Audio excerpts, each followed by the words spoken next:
Hello, everyone, and welcome to TFYLP, Transformers for Your Listening Pleasure, episode number 182, recorded on a special night, December 19th, 2015. I am your host, Ron Land, a.k.a. Weird Wolf. Along with me this evening is an ensemble cast of both of the casts that we have. I'm going to start on my screen from left to right and introduce everyone. Headmaster Don. Hey, buddy. Tobias, Dr. Arkville. Hello, everyone. Ronnie Prime, a.k.a. Jim Black. Hello. TFYLP co-founder, Insane Galvatron, Greg Metcalf. Hello, everybody.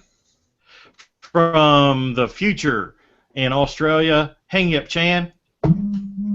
Outback and I say hello. G'day, mate.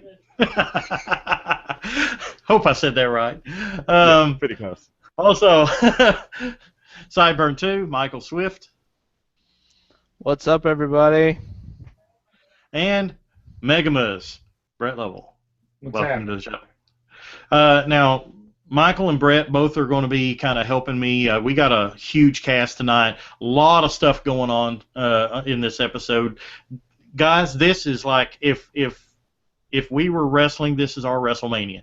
This is going to be our biggest show of this year. Really hope you guys stay tuned throughout the entire episode.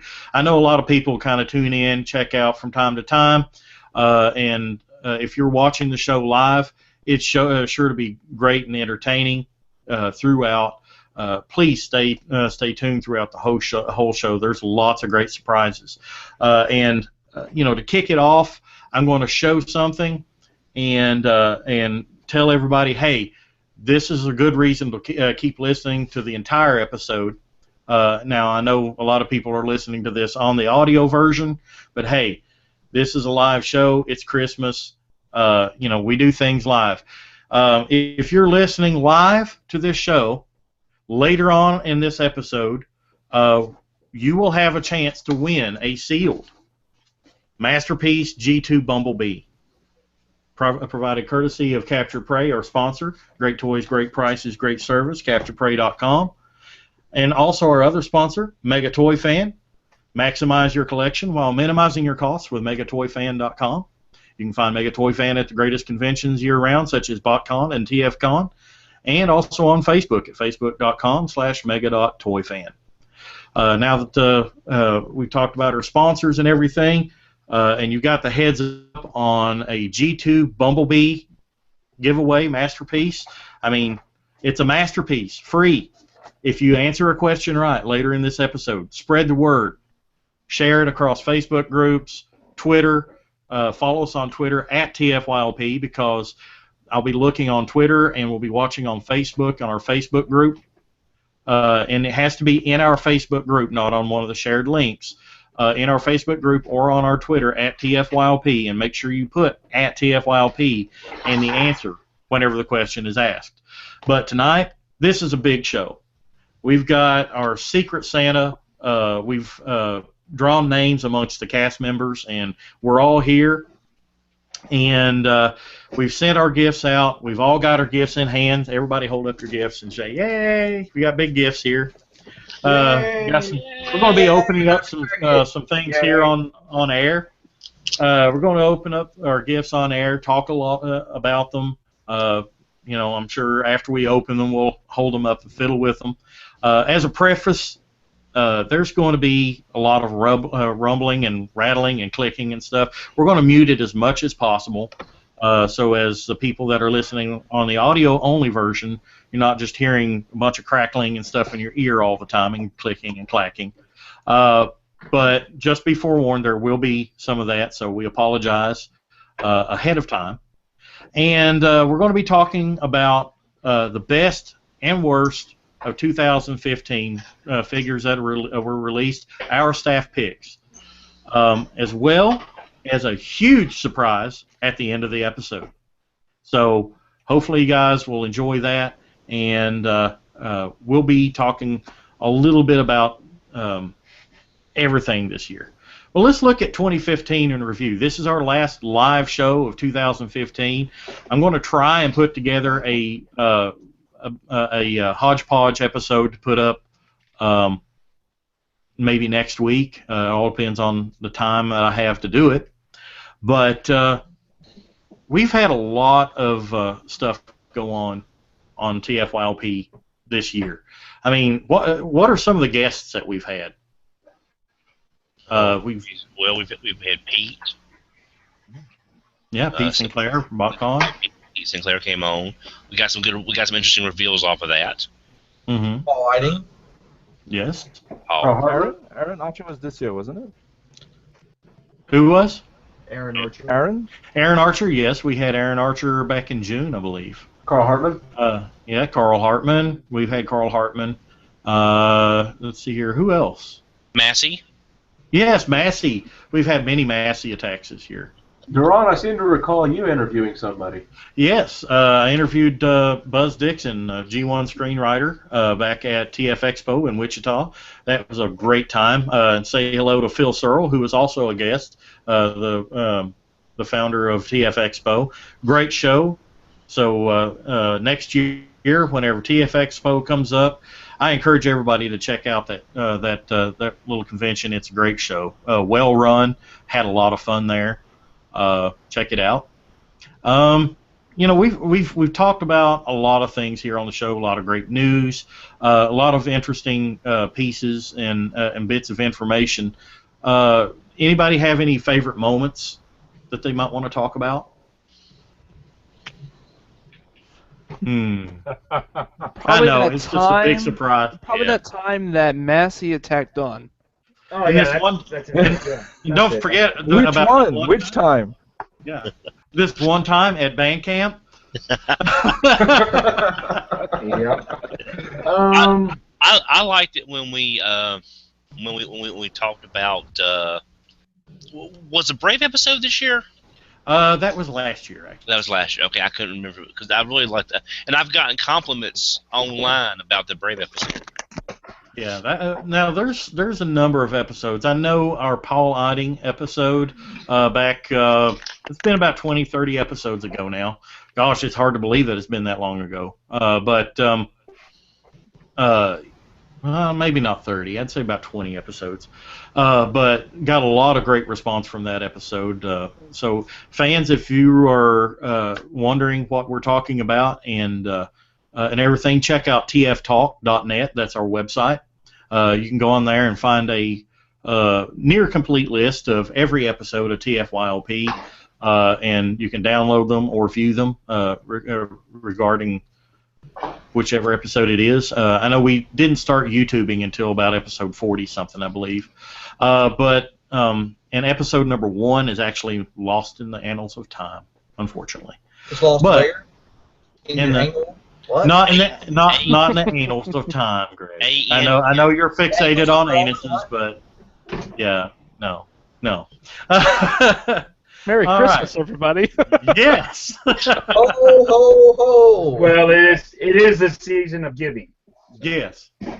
And also receiving, because we love to receive. Everybody loves to receive. I mean. You just put yourself right into that one. That's all I'm saying. Well, you love to give and receive, so I mean, everybody loves to give and receive. Deck the halls with bowels of holly. Yes. Yes, we love to have fun. Yeah, we all have our dark pages, and and every one of us have our skeletons in our closet. We just take them out and dance with them once in a while. So, yeah.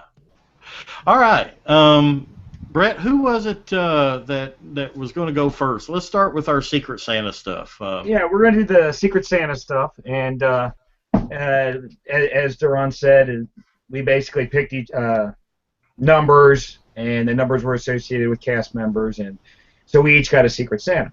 Oh, and the whole thing is that we didn't put any limitation on it. No money limitation, no, I guess, class or good common sense. We didn't do any of that stuff. It's just whatever you wanted to put into the box and send to your recipient of the Secret Santa. So I think we're going to be in for a surprise. I think maybe maybe some weird stuff, maybe some stuff that people are going to be very jealous that they got. So I think it's going to be really neat. Now we're going to start off with Tobias. Yeah. And Secret Santa reached the United Kingdom. So that's nice. Who was your Secret Santa, by the way? Okay, I should reveal this now. It was Headmaster Don. Awesome. Yep. Headmaster He sent me Don. this great package. This is a Hasbro toy box. It says action figures on it. So yes, I'm very, very curious about this. Already you have a collectible. You have Yeah, It's from sure. Walmart. This is mint in box. Yeah. I mean, come years from now, that thing might be worth 50, 60 cents. I mean, come on. Yeah, hey. for sure. Heck, If cardboard prices keep going up like they are. yeah. Yeah, and it's got the original sticker on it as well. It says Royal Mail Tract. You never get that in the States. Yeah. Oh, just as a side note, John and Carl gave me one of the BotCon 1984 boxes to take some stuff home with. Wow. Wow. That is something. I don't have no idea where it's at. Massey's got it, right? Yeah, he's probably slept in it at least once. So, I'm very curious. So I'm going to open this now. Yeah. From my The Secret suspense is Santa. killing us. I hope you like it. I hope everyone brought their trusty package openers. Them. Not mine. I better. And it's, Actually, right here. and it's not Massey. It is not I Massey. was about to say, is it Massey in that box? I hope not, because this box has been sitting here for a while now. So, air holes. Right now it's That's Schrodinger's Massey. He doesn't need air. All he needs is blood. It exists as Schrodinger's Massey. We don't know if he exists or not. Damn it, Jim, you Wow. beat me to it. Wow. Tell us. Wow. Look at this Oh, wow. What is it? one. It's it. Scrooge. Groove. Well, we need, Nice. for our audio listeners, we need to tell what we got. Yeah. Yeah. This is this a Legends class, or what they call them in Combiner Wars? Yeah, it's Legends Groove. Yeah. They're really big. For defensor, it's called Target. Yeah, okay. Because he's a Goes shield. on the chest. Wow. Yeah. Sacrifice. But What? I think, There's more. Oh, there's more. But wait, Da, there's da, more. da. Ooh. I got a hotspot. Hotspot. You know, That's Wow. I figured if he's going to get a Combiner Wars figure, he might as well get the best Voyager they've done. I totally agree. I totally agree, Don. Wow. Hotspot Wow. is home. You're the best Santa ever, Don. So far. Wow. The best So Santa Don goes so yeah. far. Yes. Santa. Wow. So even if you don't complete the protective bots, you've got one of the best Legends figures and the best Voyager figure they've come out with. Yeah. Well, I'm overwhelmed. Really great. Merry Thanks Christmas, a lot. Tobias. Thank you. And Merry Christmas to you. Wow. That is Yeah. awesome. So, Tobias, what's your favorite figure of 2015? Well, That's my been favorite released. figure is, without a doubt, this guy. Masterpiece Star Saber.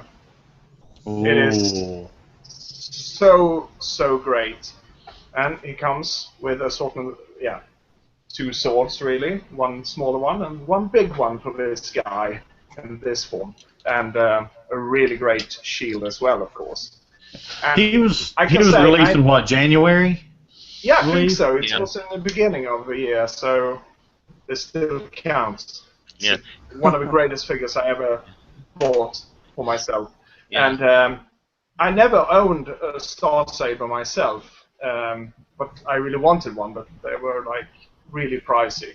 So when I heard about Masterpiece figure being done, I had to get this one, and I never regretted it because it's so great, and I got that feeling, you know. I remember mentioning it before here on the podcast, but I got that feeling, when I got my first X-wing when I was 9 years old, and that was amazing. Just the same feeling by just looking at him, holding him, and transforming him. It's wow. He's got the size and the chunkiness, and then the posability added onto it. And Saber, it could be a masterpiece sold by itself, and I'd be happy with it. Yeah, for sure. It's such a great piece of art, I can say. It's truly is a piece of art, and lots of play value, even for a grown man as me. So, wow. Awesome. So, let's talk a little bit about your gift. Any thoughts on, have you been wanting those figures, or any curiosity that you're finally going to be able to answer about those figures? Yeah. I'm really interested in the Combiner Wars figures, because when they released the first wave, I got Superion and Modemaster, and I loved those. I think it was brilliant, and I wanted to buy the other ones as well, but since we've been moving to the United Kingdom, we've been short on money, and we're working our way up here. So I really didn't expect to get this great Voyager class hotspot, and the Groove. No way. I was thinking of investing in those next year. So your favorite was Masterpiece Star Saber. Yeah, it was. Okay. Worst? Well, since I haven't bought that many Transformers this year, and those that I have bought, I really like. So I really don't have a worst one. But going by the pictures I've seen, for some of them, we got that repainted, Optimus Prime as Huffer. Yeah. So that will be my pick. I collect the Legends quite a bit, and those are the only two that I passed on simply because they just didn't work for me. No, it doesn't look like Huffer. But for the most part, I'm absolutely digging all the Legends so far, for the most part. That little foreshadowing there. I think actually one of the best Legends that's been released so far, though, has been Shockwave. That thing is really awesome, and the usability, with the Combiner Wars guys, that he can actually be like a pistol for Bruticus. Awesome. It's the same size as the one Action Masters. And on top of that, in the G2 set, he's colored in his Action Master colors. I have Action Master Shockwave. He's just kind of buried at the moment. That's why I didn't. I just have a Soundwave handy. But they're all the same size. Awesome. Brett, who have we got next? It's our other overseers. It would be King. Overseers. Overseers. Lord. They roll over us from the future with their mighty powers. Well, remember, he can send us an unlimited amount of poisonous animals. So I was just thinking about all the Japanese exclusive goodness that he could bring to us. I mean, yes, I'll still stay by this. Overseers. And he's a Time Lord. Correct. Well, yeah, I mean, you can't beat that. I do have a TARDIS somewhere, like. it's full of toys. So I got this parcel from an Australian address. I have actually no idea who sent it to me. The Secret Santa unless there's like a note in here. Well, if nothing else, someone fess up. Anyone here get hang? Anybody? If you're muted, you need to unmute yourself. It must be somebody that wasn't able to be on tonight. Right. It could be, let's see, we have Natsube, we have Daniel, and we have Rick. So it could have been one of those three.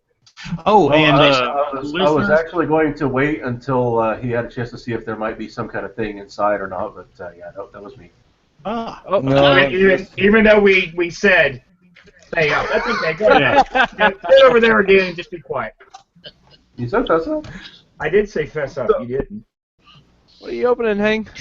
What you got? So it's top trumps cards, I think. Top Trumps cards. Let's see. Is that just playing cards? Yeah, I think so. Hang on, but it's got like it's like the comic. I don't think you can see it properly, but it's like comic art on it. oh, neat. Oh, Sweet. Let's see how it is inside.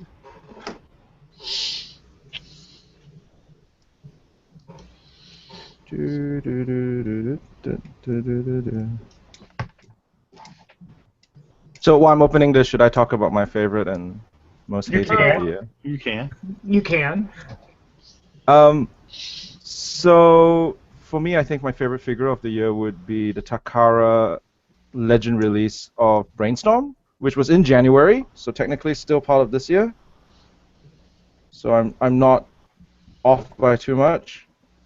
I can't open this. I guess the main reason I like it so much is the proportions is wonderful, and like if you look at it, it looks like the proportions of a Japanese anime robot. It's great. Vehicle form is it's easy to transform to him, and he's a headmaster. I mean, before we got Titan Wars, I thought he's all we'll get for the headmaster side of it, and like I cannot like express how much fun he is to play with. Yes, I do play with my toys. My wife gives me a weird look. We all play with our every time toys. I do that. I'm playing with toys That's why right we're now. here. And the worst one is Combiner Wars Optimus Prime for me, and it's just that his proportions are so weird. Tiny little head. His combined form isn't that fantastic, and I know they fixed it with the white version, the Battle something Optimus Prime. Still no. Okay, cool. So each card has stats and an ability on it. And I think it's like in Top Trumps where you just select one ability and play against. And it's all using the G1 toy art.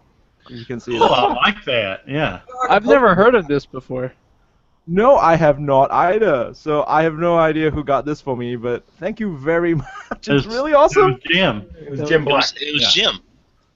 Those are cool. Was it? Yeah. Jim's silent. Why is he so silent, Jim? I forgot to unmute, my bad. Yeah, I hadn't heard of those either. As soon as I saw that, I'm like, that's great.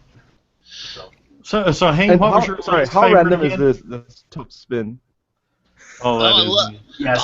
I've always loved the Jumpstarter box art. That's the best of the bunch right there. You might as well Right stop. there. That's it. You're done with that. That's it. That's Unless that. you find Twin Twist. And if you absolutely have to have a twin twist, I'm sure Brett can hook you up with one. Give it to you for a Plenty. nickel. Plenty. Here's a box. It's not a question of what, it's a question of how many. How many do you want? That got saturated a bit, wasn't it? Because I got it for so cheap when I got the two of them. Some comic needs, like IDW needs to have them in the comics as like a whole army. Just to try to move those things. Aren't they dead in IDW? Yes. Yeah. It's just a shame. Last stand of the record. But yes. Thanks, Jim. No problem. That's- Oh, that's- spoilers, that's by the really- way. That was like months ago. A year ago. Give or take. I don't follow the comics. I was just being You're being you. right. Darn you, Jim. That's really neat. I like that. Nice. So, Tobias, any other thoughts on your gift or anything? You mean Yeah. I'm sorry. I'm sorry. Well, you know me. I just Well, tweeted about. They look so similar. No, I Yeah. just tweeted about Tobias, and his name was on my mind. I just figured we were just gonna go backwards again. You overseas people all over the Hey, Harry Jet and We really lag. want to know what he knows about. We really want to know what he knows about, or what he thinks about that hotspot. Put him on the spot by asking him about. Wow. I think this is awesome because I've never actually seen it before. I haven't either. It's possible I haven't actually looked for it. I assume it'd probably be in like one of those one of our news agencies would sell it. I don't know, but that is freaking awesome. I even if I don't play with it all the time, I'd probably be like staring at the cards, going, "Oh, that's really cool. Well, That's heck, really cool. Ooh, whose stats are better? Yeah." well, actually, what you could probably do is if they're like the standard size of like playing cards or baseball cards, you could buy some baseball card albums and like hang them on your wall so you can look at the artwork. Oh A yeah. fantastic idea. Yeah. Excellent. There's some really weird stuff on this card, by the way. There's an ability here called Disguise, right? And Astro Train's got a disguise of 5, and then you look at Barrage, he's got a disguise of 20. So obviously, being an insect is harder to. You've got better disguises than a train. Let's see here. Giant robot insect and A purple train. A train with wings. Well, in his train mode, he didn't really have wings. But he Yeah, had but he was thrusters still on the back. All right. Well, at least not as bad as Cosmos with 1. Did Well, he say his worst? Come on. Wait a minute. Come on. Even Yes, his model. alt mode, UFO, would stand out. Come on. Let's be honest there. Not in the Look, it's an alien. I would even give him a 1. He's an alien robot disguising himself as an alien spaceship. Yeah, that's Exactly. Nobody's going to see that and think, oh, alien. Brilliant!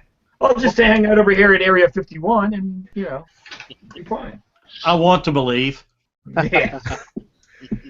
And on that note, Don. Yes. Well, my secret Santa was Brett. Yay! And once I verified that the box was not ticking, always a plus. Just You don't know. smell it. Yeah. So I'm Because the battery went dead. all right. So He picks it up and it's vibrating and he can hear. all right. Okay, opening up the box. You remember what we said about receiving earlier? All All I'm right. saying is it's something you really need. Yeah. I really need this. Go with it. Rolled galls. A box of galls. Yes. Massey attacks. That's it. There's more. There's more. There's more. Cat treats for bribery. There you go. Cat toy for distraction to run away. Well, that was just Massey's gift. Oh, okay. Oh, This is a show about toys. you didn't. Well, you guys show my wonderful wrapping skills. Well, yeah, it's wrapped in galls. But this, if this is what I think it is. I don't know. Let me I see. can only imagine what you're thinking. Okay, you know I've got all the function X, so this has got to be what I was looking at TFCon, but could Come on, not please, get. please tell me I got it right. My memory's not so good. Ah, sweet, sweet. Did I get the right one? You got the right The one. suspension is killing me, Don. What do you get? Well, the good thing is I'm not sick, but I got a virus. I gave him a virus. Yay! So Nice. I've got the one function X that slipped through my fingers because they came out of BotCon and were gone before I even knew they existed. You know, I can make a pun about something slipping through your fingers, but I'm not going to. I'm going to take the high road and say that I gave you a virus that usually lasts 24 to 48 hours, but this one's going to last forever. Yes. At least until Massey attacks You him. should have used protection, Don. You wouldn't have got that virus. I gave him gauze. You should have sent him some penicillin. Actually, I'm The allergic gift to that keeps on penicillin. giving. Actually, I'm allergic to penicillin, and it about killed me in the hospital when I was younger. So, You so- shouldn't have sent him penicillin. Don, Dawn, at least you have some cat treats to toss over in the corner and have Massey chase those while you can play with Virus. Exactly. And then if he does give up on the treats and everything and he attacks you, then you have gauze to put around your wounds. I do want to do one little disclosure on that in case Massey does not like the treats.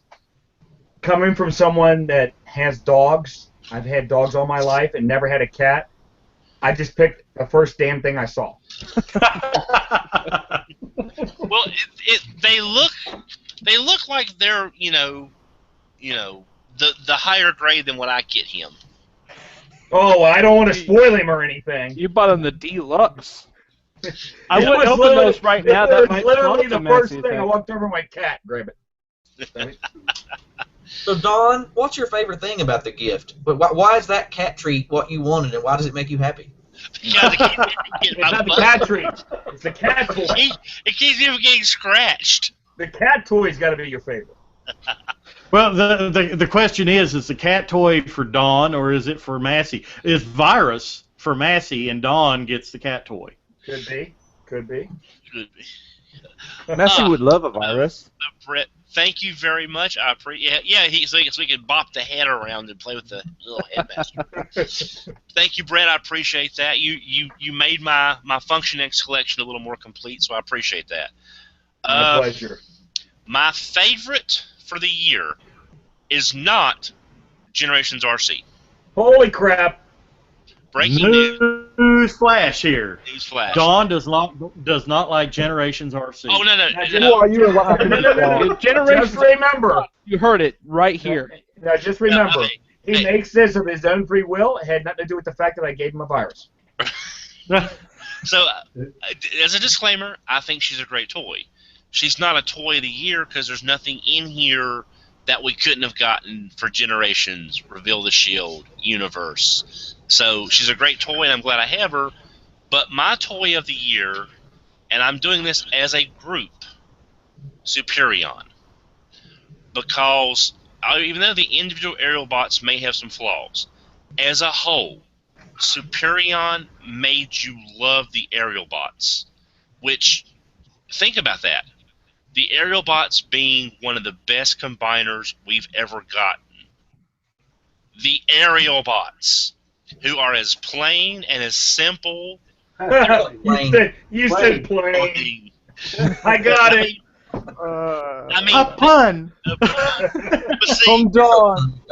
yes. So I mean, I've always liked aerial bots, but they're kind of blah. But now we need to call you Pun Master Dawn. My master done. So, but in this Combiner Wars motif, oh yes. No treats. Quick! Yes. Quick, give him the toy! Give him the toy! Give him the virus. Get the gauze. The gauze is right here. So Superion is my choice for toy of the year because it was executed so well that it actually made us care about Superion, and he was that strong of a figure as the first wave toy. He's such a pretty cat. Yes. He looks devious. Aww. Now, frustration. I will say he slightly beat out Masterpiece Blue Streak. He slightly beat out Master for me wanting something for so many years. My worst toy of the year is actually a parallel to what Tobias said. The Pipes version using that Optimus Prime mold. It does not work. Huffer and Pipes have unique silhouettes that, and with the amount of retooling we've seen this year on just Alpha Bravos and Rooks, Swindles, and everything else, you know, they could have made a new mold for Huffer and then used it for Pipes, or at least had an alternate transformation that would be for Pipes as well. That They Optimus didn't need Prime to- mold just does not work for them. That's that's it. That's it? All right. So Dawn, Virus. What you said it slipped through your fingers. How did you miss that awesome repaint? Well, because I was not in the dealer's room when they brought it out to sale at that booth, and I did not find out about it until it was already sold out. So, Didn't they have like a second run of it though? No, they didn't. not that I know of. I have not seen this figure available Right. for less That than was about. the last one. That was the only one they did it. And the funny part is I was told about it after they'd already had him out for about an hour. And when I ran back there, the guy had one left that he had been holding. The guy didn't come back for. So you literally got the last one they sold. Wow. Well, I appreciate it, man. It's just the only one I don't have right now is the regular version of Crocs. And but this definitely helps me get my Function X collection a little bit more. Yeah, the Crocs will be easy to get. That one will be easy. So that Virus was to you what Positum is to me. That Optimus colored alligator. Remember, I missed that at BotCon this year. Yeah. Well, go ahead, Don. No, Sorry. go ahead. You go ahead. That virus mold, the Function X code, it's just so genius in the transformation. I love how the hood does that slide from the hip plate all the way up to the chest there. I mean, it's just genius how it's done. And you can never go wrong with a black repaint. Yeah. Every single time. They look all. Is it meant to be an homage to anything, or? Not that unless they just feel like doing something car-ish and just do a black repaint. It's very pretty one at that. Yep. All right, Brett, who's next on our list? Stuart! Yay! You're up. I get to play with my package on camera. Everyone get their microscopes out. Wow. Come on. Magnifying glass. And there goes. I don't own a Perceptor. My Secret Santa was Chad Williams. He's not on the show tonight, and of course his name's not on the package. It was well, I guess he had to put a little label here that says from Chad. But I was able to pick it up in person because he doesn't live that far away, and we all kind of had to get together recently.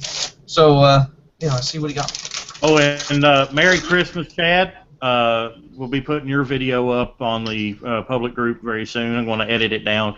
It's about 7 or 8 minutes long. So, and for those of you who missed Natsume Ryu after the show, go and check hers out on the Facebook group. Just what I always wanted.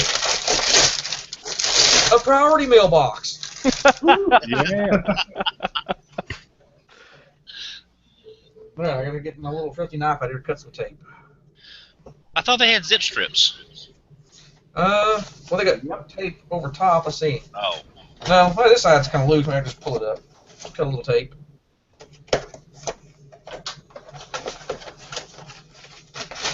All right, we have some newspaper, a Little Caesars coupon, and Black Knight Slug.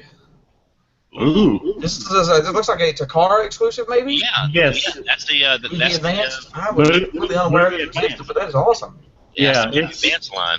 It's the movie accurate colors too. If you remember in the movie, they were more blacks and grays and everything. No, they're mostly gray. Yeah.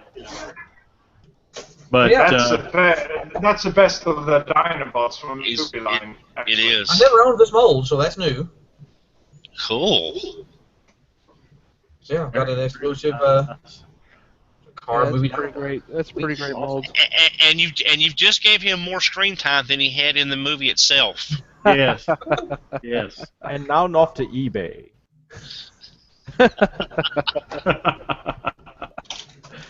Talking right here. Okay, so for my, I'm going to start with my worst toy of the year. I'm going to go ahead and say the RID Minicons. I love Minicons just as a concept and as little toys, but these things, they turn into either torpedoes or like little disc things, and they're like so simple. Like I bought the Scorpion one, and it just like you just pulled the tail up a little bit, and the claws moved a little bit, and it's just there was so minimal amount of movement. It just it wasn't worth the $5 I paid for it. Those things are just garbage. Yeah. Okay. Now, Look, now I mean, you, well, if they turned into something more interesting, like if it turned from the Scorpion into like a jet or a tank, but just it turns into like this little useless torpedo thing that just, I don't know, I thought they sucked. but now, just as a clarifier, you don't mean as far as Fix-It himself. No, Fix Is It's it not a mini- mini. No, the mini-cons are the little Minicon torpedo and deployers. disc things Well- that they make launchers to go with. Or the ones Right. that are deployed. Right. Okay. Well, yeah. Well, Fix-It is a mini-con. I just make sure he wasn't being. Okay.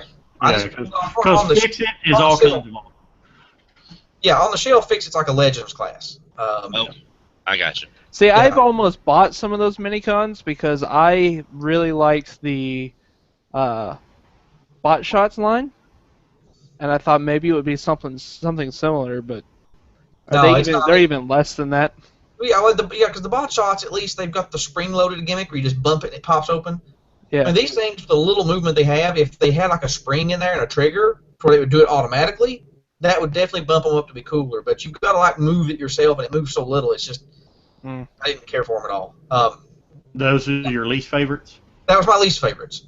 My favorite toy of the year, I even went and got it a minute ago. I was going to say Ultra Magnus, and then I remembered Natsume picked that one, and I do like that toy. But as I was going to get it, I saw another toy I forgot that I bought, and it's my favorite. And it's my favorite for one simple reason: boobs. The Black Arachnia remold of animated Black Arachnia. This is the one they remolded to look like Beast Wars Black Arachnia, and they remolded it to have these ginormous breasts. I didn't know you were a mandible man. The fact that they would give the toy giant boobs. I mean, you can see in this shot here, Oh my if you're watching the video, she got these giant breasticles. Have you looked at the pictures of the comic that's included with it? Oh yeah, the comic, she's like standing, like sitting there, like, oh, look how big they are. Even though Yeah. that's not the dialogue is saying, that's what her look totally says. So that's my favorite figure, just for the goofiness. There's a lot of really good toys. Probably the other toys are better than this, but just the fact that they remolded it to give it large boobs, and then they even had the artwork on the box. Like, look at my boobs, they're way out front where you can't miss them. That's That's hilarious. That's a Greg answer if ever one was given. Leave it to a boob to choose boobs. Well, it's Hey, I boobs love, always come in pairs. well, those guys who y'all know me well enough to know I like the ridiculous figures. Like I loved that. What was it from Beast Hunters with the Megatron that looked like a Sharktacon? Just because of the ridiculousness of it. Same thing. It's just so goofy. It has to be the top spot.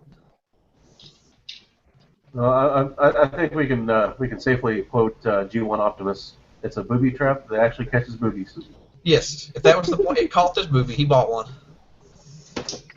Off the movie. So who all do we have left that has not opened? Just real quick. We have Mr. Swift. We have Jim Black. We have you, and we have myself. Okay. I just wanted to kind of get some time now. Now, Greg, your thoughts on Black Knight Slug? Any further thoughts on him? Well, it's something I didn't know existed. I'm not really a huge fan of the movie toys, but I like the idea that it's an exclusive. I'll probably leave it sealed, just because. Actually, he's a fun little transformation too. I'd open him. I don't know. He's not purple and orange. I mean, Yeah. And he's got the like Beast Wars Dinobot. He's got the spinning blades of death. I may open it one day if I get bored, but yeah, like you guys said, you can't go wrong with black repaint. That's such a car thing to do, and that's a black repaint I didn't know existed until now. It is really cool. Mm-hmm. Cool. All right, next on the list. Let's see. That would be Michael Swift. yep. So my Secret Santa was Greg, and Oh. I got. I'd be very careful opening that one. Yeah. I got 2 boxes here. I'm told to open the big one first, small one second. So, I got my pocket knife. I'm going in. This may take a few minutes. It may take a few minutes. Now, while he's doing that, listener Eric Dupuy on Twitter, he said for him, best and worst of 2015. He's with Insane Galvatron on the RID Minicon deployers as the worst. And his favorite Combiner Wars Titan Devastator. So yeah, I think a lot of people there's several of us that was fighting over that answer as our best one. What is this? Check out the reaction. What is this? Holy crap! Keep looking. Keep looking. What? This is awesome! Holy crap! That is sweet. So they're it's not just. I mean, they look like Combiner Wars. You know, look, you see the Combiner Wars, except for they're not.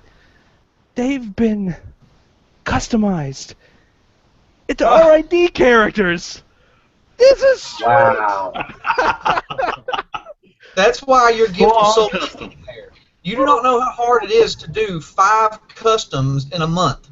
I mean, I wasn't just doing 1. I was doing 5 figures. I was like every evening I was coming home, working till all hours of the morning. Dude, this is awesome. So This is sweet. which one's which, Michael? So, Which we one got Breakdown as Prowl. You Yeah, have... you gotta take them out and show them off, man. Yeah. All right, they should already be open. I'm sure Insane Galvatron will share pictures in the Facebook group after. Well, you can probably share them now if you can. They're still on my phone. I gotta This is transfer. so cool. So, you got Prowl here. He's That all works customized. amazingly well. You see the blue there? Super proud. His gun has the red and blue for like the light bar, so when you attach it in car mode, it's got his police lights. So, here you go. Oh, this is so cool. Greg, this is so freaking cool. I love Combiner Wars, but this is Well, I remember amazing. you were a big fan of RID, or RD 1.0 from 2001, so Well, his screen name is Sideburn 2. yes. So here you go. You got Beetle Brica.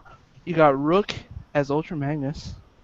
All right, I'm digging it. Sweet. And check out his painted gun. That is I painted it to cool. look like RD Ultra Magnus' weapon. That's awesome. Look at that Oh, thing. blue bolts. Nice. So when you attach it in vehicle mode, it's on top like Magnus' weapon. Yeah. This is awesome. I'm gonna save that one for last. So here we have First Aid as X-Brawn. Which I is went with freaking super cool. mode for Yeah, Expedient. this is super. Yeah, because Prowl was also super mode had the blue. So we got super mode Prowl, super mode X-Brawn. This thing looks sweet. A big part of the reason for that was because of being pressed for time. From the time we drew names until I had to mail it, those molds were already available in those colors, so it minimized the amount of work I had to do.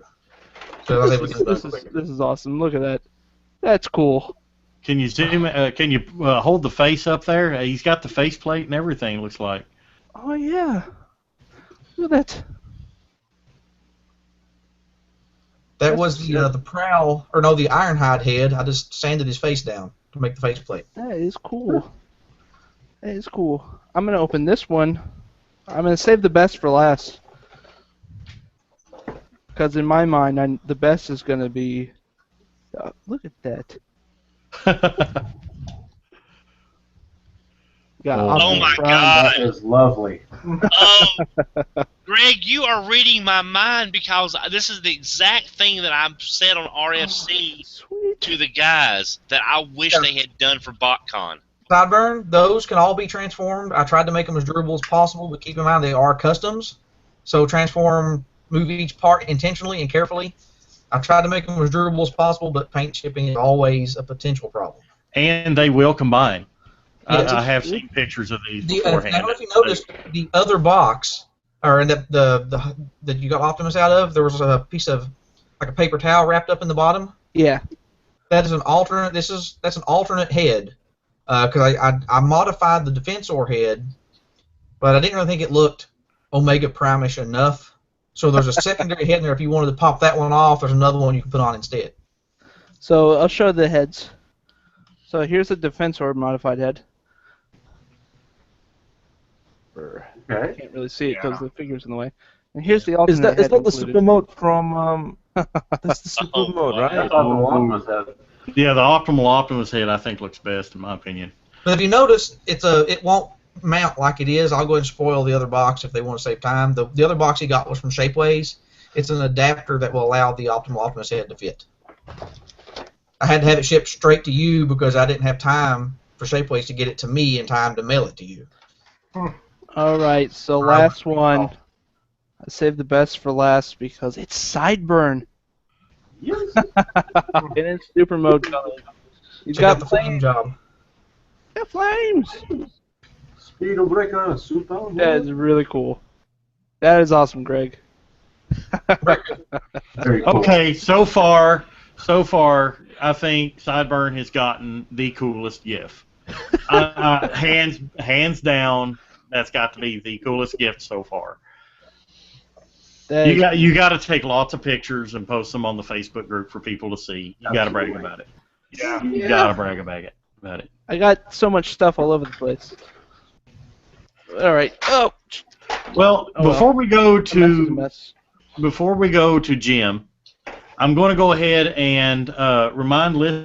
Hey, we're doing a giveaway tonight. Merry Christmas giveaway on TFYLP. If you're watching the video right now, you're seeing that I'm holding up a Masterpiece G2 Bumblebee, sealed, brand spanking new from our sponsor Captured Prey. And we want to thank Orson because he helped organize and get all the names drawn and everything. He was our impartial person that just randomly assigned names and everything. And we got Masterpiece G2 Bumblebee. Guess what, fans? You have a chance to win this Bumblebee. I will ship it out tomorrow if you can tweet me your address and or private message me if you answer this question correctly.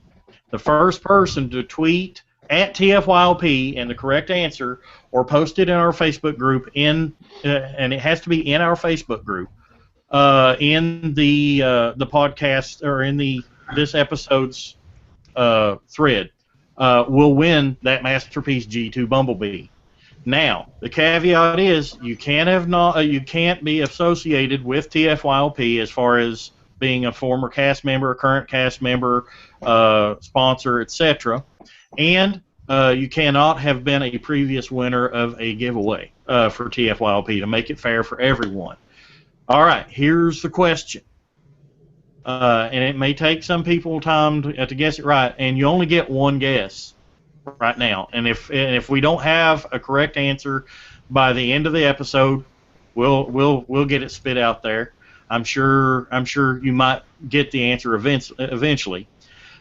Who on TFYLP was the very first guest, voice actor guest that we ever had on TFYLP? Who was it?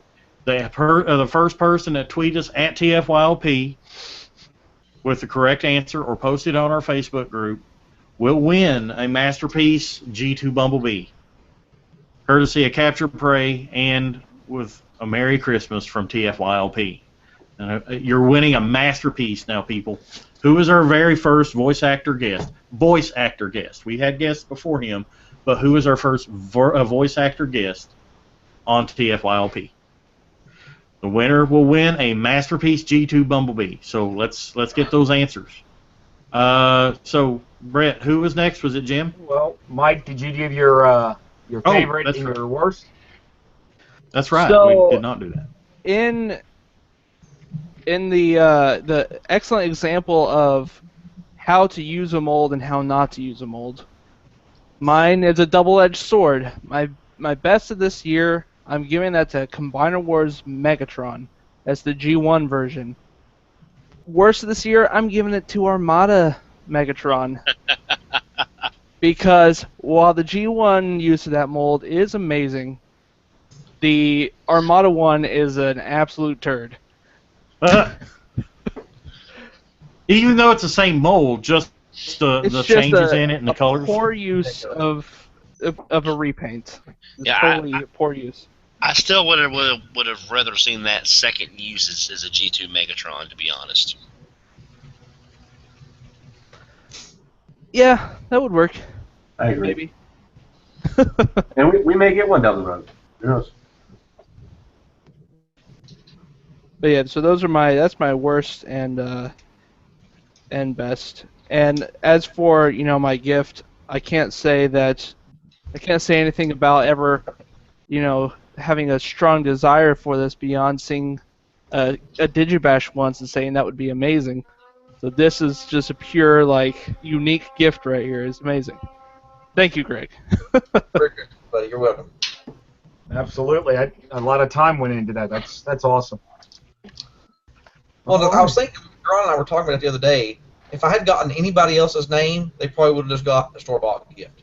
But just Sideburns been with us since the beginning. He was as a listener, active on the website, and there's no he's crazy about RID. So when I was told I had his name, I was looking around and I had an extra hot spot here, and the idea just popped in my head, and I was like, I know what he needs.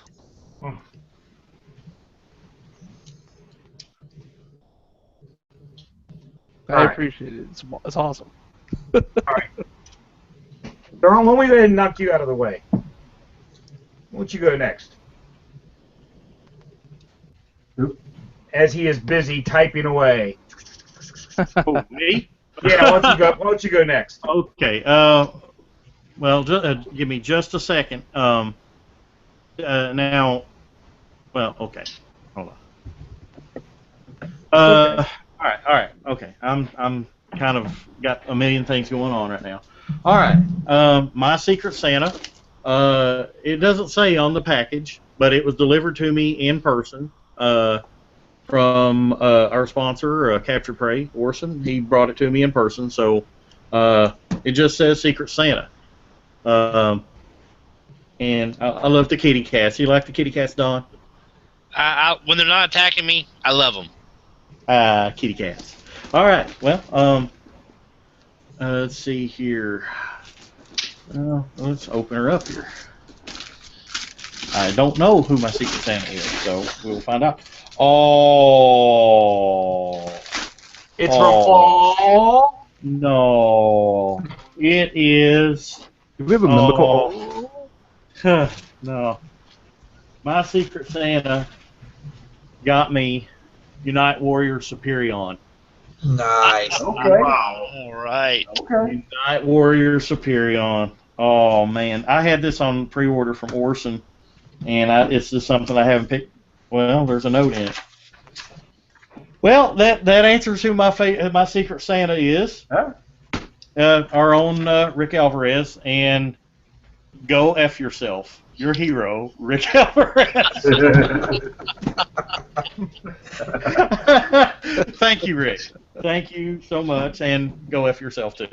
But yes, Unite Warrior Superion, really awesome. Now I've got the aerial bots, but I wanted the Unite Warriors versions because of the more cartoon accurate colors in the decos. Just absolutely beautiful, and it's got the white foot pads and hands like Superion's supposed to have. So I guess that means I'm going to be selling my Combiner Wars version soon. So, but yes, that is really awesome. Thank you. Plus, you get the cool box. Yes. Now I am getting a lot of echo here. You guys aren't hearing it? Nope. No, That's weird. No. Okay. My favorite figure of 2015 was released in March, much to some controversy, but I was able to pick up an unmodified one from a retailer, and it would be Masterpiece Exhaust.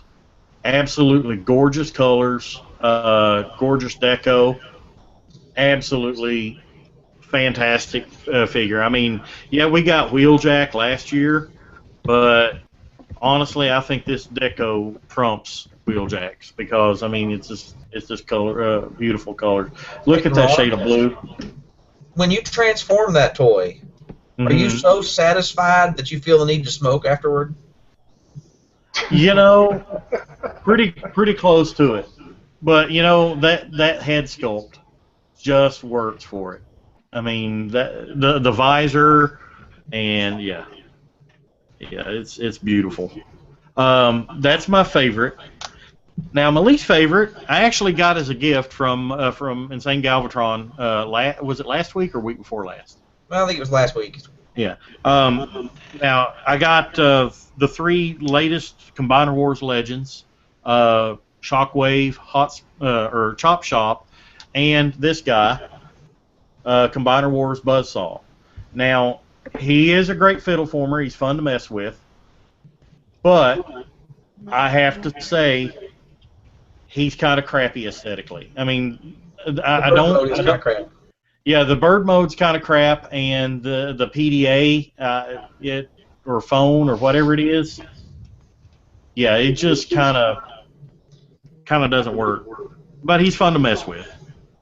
And but yeah, he's my worst, and Masterpiece Exhaust is my favorite. So yeah.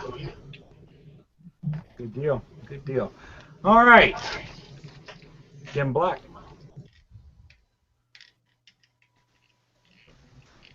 Wrong button. Sorry. Hi. Went to unmute my mic and ended up killing my camera. All right. Got a box here. Yes. Love boxes. Especially Amazon Prime, because that's like the next Prime. One of the 13. Would that be the first female Prime? Because it's a big, tall woman at Amazon? Perhaps. Like Wonder Woman Prime? Yeah. Okay, I see where you're going with that. I'm That doesn't involve snoo at all, does it? Yeah. Hey, Jim, I didn't hear. Did you say who your Secret Santa was? I don't know who it is. Oh. The label says nothing because it's all rolled up and sticking to itself, so I don't know. Well, Greg, I know you were kidding, but now I want to see a Transformers series starring Alita 1 as the Prime character. The Matrix of Snoo. That'd be kind of cool.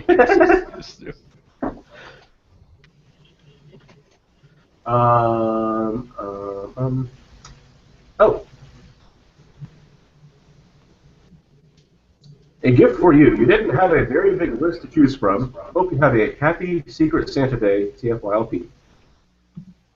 P.S. I'm going to laugh if everybody's postage box has the sender's names on it. Okay. So who was your... Fantastic. Or Van-tastic. Is it Mr. Fantastic? Is that who your Secret Santa was? Ironhide. Oh, very nice. Absolutely wonderful. Thank you. Thank you. That'll go with my Sunstreaker. Out of any of the G1 bots, that weren't previously combiners, that they're doing in Combiner Wars, Ironhide would have to be probably one of my favorites. And I actually saw them at retail, but I picked up Sunstreaker first just because that's whose comic comes first in order, and I was just doing it by the comic. Easier way to make up a line. But yes, phenomenal. I love Ironhide. It's just one of the best bots, He's just, I don't know, just awesome. Thank you. Good deal. Let's fidget. All right, you ready for your worst and favorites? Yeah. As far as best and worst, actually, I've got them both right here. Best of 2015, in my opinion, even though someone already said Devastator, Bone Crusher. Oh. Bone Crusher. My very first Transformer homaged. My very first Constructicon that I ever had was a G1 Bone Crusher from my great aunt shortly before she passed away. And Bone Crusher has always had that sentimental place for me because of that. I always associate that with memories of her. Oddly enough, that was also the first Transformer I tried taking apart because I was a kid. But yeah, it is very close to the G1 figure, too accurate, although I would have preferred the toy accurate face shield, It's all good. He has a massive hand mode, so he can do the whole X-Brawn thing. And out of the parts of the Devastator gun there, this here most represents his gun, so I just put it with him. I absolutely love it. My disappointment for 2015, I have to say, had it been implemented properly and done well, it wouldn't have been so bad, but this Combiner Wars mold, Blackjack, that also goes for Rodimus, of course, because it's the same mold. Several reasons. I mean, one has the Dragon Ball Bancho fan here as a weapon. I'm sure you can try to use it as a gun if you like wedge the little slot into the back of his wrist, but it doesn't hold. And neither does his chestplate mode for Venusaur. So that was rather a disappointment. I mean, you can kind of push it on there and hope it stays, but it'll pop off eventually. Yeah, I was pleased to see them kind of bring back Micromasters a bit and bring him in as a homage to that. I just wish the gimmick would have worked better, and I wish there would have been a handle on the gun. I actually like that toy. I mean, yeah, it fails as a chest, and he can't really hold his weapon, and he can, doesn't really he's supposed to be an axe, but doesn't look like one. But I think the transformation stuff is actually pretty neat for a Legends figure. Yeah. Jim, who was your Secret Santa, by the way, again? Well, I'm looking in the thing here. There's no clue to it. That's the thing. Anyone want to fess up? I see nothing, however. It was sent from... Well, let me see if I can unstick this label here. Yeah. Whoever lives at Kegel Company, 172 Trade Street, Lexington, Kentucky. That's Amazon.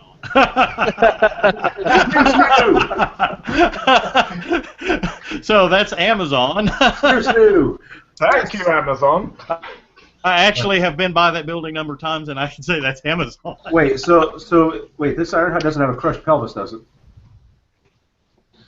I hope not. No. And in case we're confusing any of our listeners who have never seen an episode of the show Futurama, check it out. You'll get the references. All right, so yours is a mystery? Yeah, I have no identifier as to the identity of the Santa. Is anyone here want to fess up and say they gave this Yahoo something? Yahoo. It's probably it might have been that's me. Yeah, that's what I was thinking. Yeah. So let's see here. Okay. Yeah. And your favorite was Bone Crusher? Masterpiece Bone Crusher. That's what I'm calling it. Very absolutely thrilled with it. And I'm also absolutely thrilled with my Ironhide. Good deal. All right. I think that's just about everybody, I think. Except Oh, yeah. Oh, yeah, mine. Yeah. Okay. You're my little you. Little bit box. And while he's setting up, we still do not have a correct answer for our first guest that we had on TFYLP. So I'm going to go ahead and say, hey, if you want to shoot us guesses, but first one to answer correctly wins. Right. Now that's one guess only each, right? Well, there's been a few people guessing, and okay. So I'm just going to open it up. But yeah, Masterpiece G2 Bumblebee awaits. There you go. All right. Mine came from Japan, and my process of elimination makes me believe it is Hang. Is it he's the one my Secret Santa might be? So I'll take that as this. Yeah. Yeah, he's the crafty type. Well, he lives in Australia. He has to be to live. That's true. Okay, let's see here. I get other agents to do my dirty work for me. Is that how it works? Let's see. Let's see the. There we go. All right, there it is. So there's the box. Crinkle, I crinkle. cannot believe what all you can put in this box. That's what she said. Holy crap! Wow. That's also what she said. Wow. That's impressive. It's bigger than I expected. Well, they always say that. That's also what she said. Wow. No. I was just having a little fun. I was having a little fun. Okay. She said that too. Let's see what we got here. I got a prize box, which is probably like soy sauce or something. Okay. Okay. Let's see what we got here. That's racist. No, but I really do. I think it is. I guess what it is. You mean All not right. racist? Oh, are these the coffee ones? Is that what they're called? Let's see here. Is this it? Yep. Now I'm going to open them, and you shall see.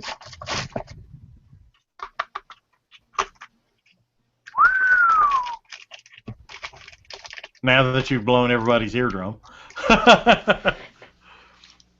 That's the neat part, because I'm trying to guess what these are.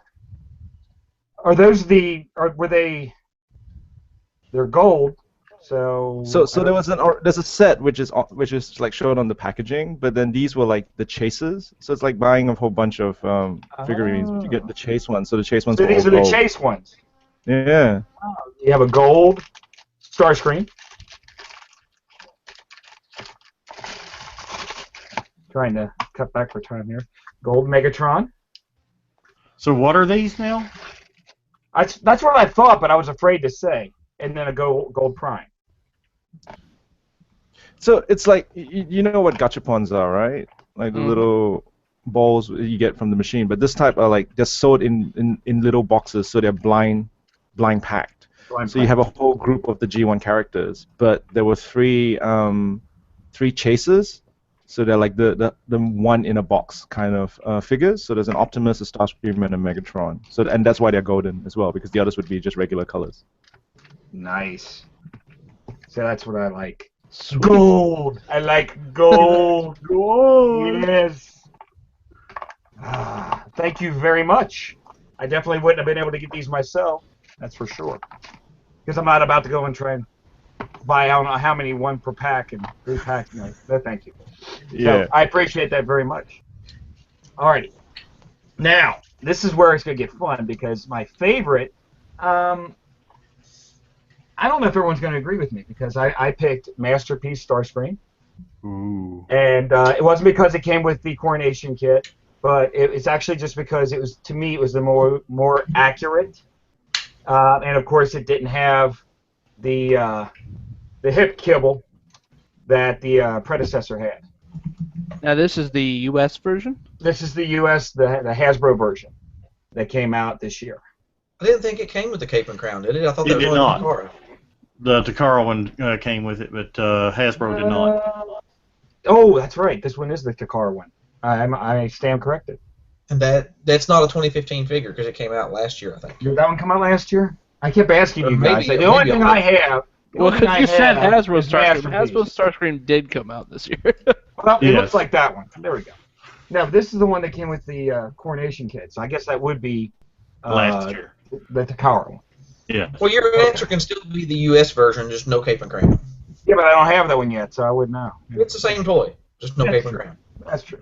But the one I hated the most, my problem is I don't collect the Combiner Wars and all this, the new stuff. The only thing I collect that's new is the Masterpiece. So all my good and bad are going to come from Masterpiece. And I happened to buy him, Masterpiece Tracks, and I would put him as the worst figure that I got this year. And I'm going to get a lot of, rebuttal against this or whatever, but the transformation is completely sloppy. I don't like the transformation. And the backpack piece, I just cannot believe that they couldn't have made a better backpack than this and incorporated some way of keeping this head from, it's not attached to anything. It just flops around. So I just think it was a piss poor design. Well, I just that's don't like because it wasn't designed by the same guy that made Wheeljack and Prowl and Sideswipe. That was made by the guy that made the MPO-9 Rodimus and the first Megatron. So. Well, then it just goes to show that he still didn't learn anything because it's a piece of crap. So. But the only neat thing about it, this is actually. It looks good. No, I think he's awesome. I mean, he's not perfect. Get a little blaster. He's not perfect, but he's awesome. As a matter of fact, I didn't like him so much, and this thing just keeps dropping on me. I didn't like it so much that I went ahead and canceled the order for the red one. I don't even want it. So. But the red one has a different body build, though. It's supposed to be slimmer or something Different like that. head, different body build. Yeah, but the backpack's going to be the same. It's just too big. I guess I want too much, but if you look at the side profile on this, I just think there had to be a way to make this closer. So too much junk in the trunk. Too much trunk in the back, not the trunk. Actually, he's got to stick up his ass. That's the trunk of the car, though, right? Yeah, but he's also got, Yeah. This might do something for Stewart, but, I put her into one. All right. Gives a whole new meaning to sit and spin, right? Yeah. Okay. All right, guys.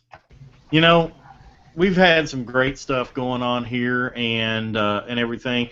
I want to thank everybody that has been on here, but we're going to have to drop a person or two in order for this last big surprise. Because, guys, I got a surprise for not only the listeners, but for you cast members too.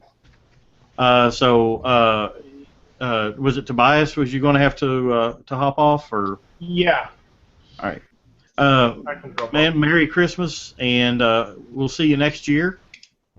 Yeah, Merry Christmas to you all, and thanks once again, Secret Santa Don, for these No problem. great gifts. I hope you They're enjoy really, it. really great. Happy holidays, guys. During Take the care. old episode. Merry Christmas, man. Merry Christmas, Tobias. Merry Christmas. Have a good night. Merry Christmas and New Year.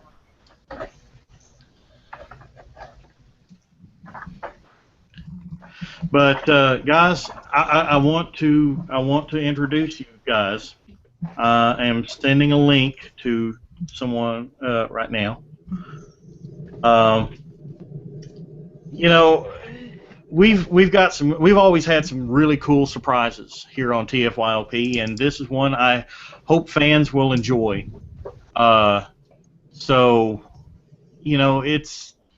It's not every day that something like this can happen. So, they have seen the link. So, this person. They. Well, They. the singular. They, the individual that's not here yet. Yeah, The singular they. maybe.